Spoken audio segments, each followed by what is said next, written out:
Hi everyone, this is Catherine Mitchell. This is my response to the article for this week. You say multitasking like it's a good thing. This is for ED 486 Media Literacy.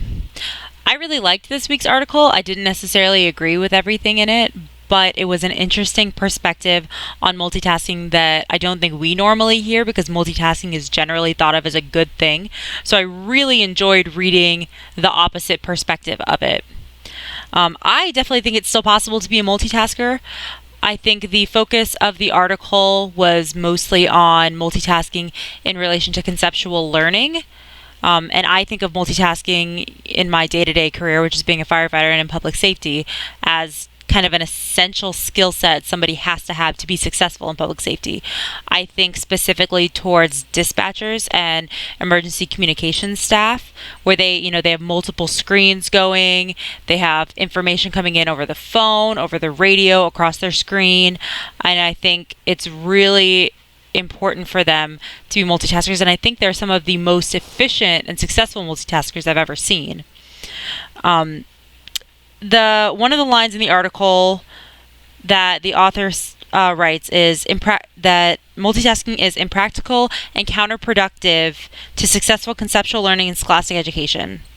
And I agree with that, but I also think it's unavoidable in today's education style. I think it's unavoidable for a student to not have their cell phone on in a lecture or not have a notification pop up while they're typing notes on their computer during class. I think media is so ingrained into our everyday lives that there isn't a way to fully eliminate it, and then they need to multitask because of it. I also think that the difference that the author notes between habitual learning and declarative learning is kind of moot to me. I think a lot of collegiate education depends on habitual learning.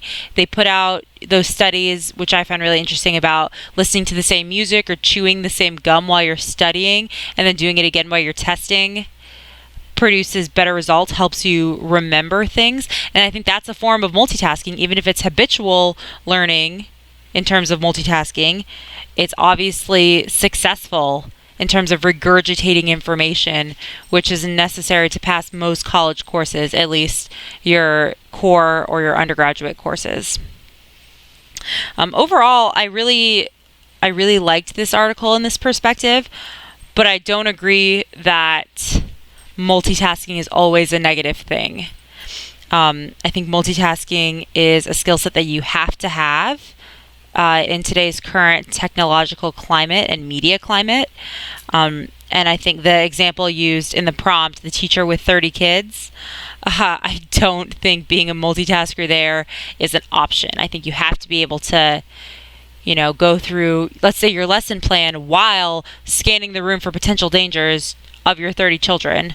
So multitasking for me is an important skill to have, a necessary skill to have, and I think in terms of education and scholastic learning, it's just something that you have to find a happy medium with. So I enjoyed this article and I look forward to more like it. Thanks, guys.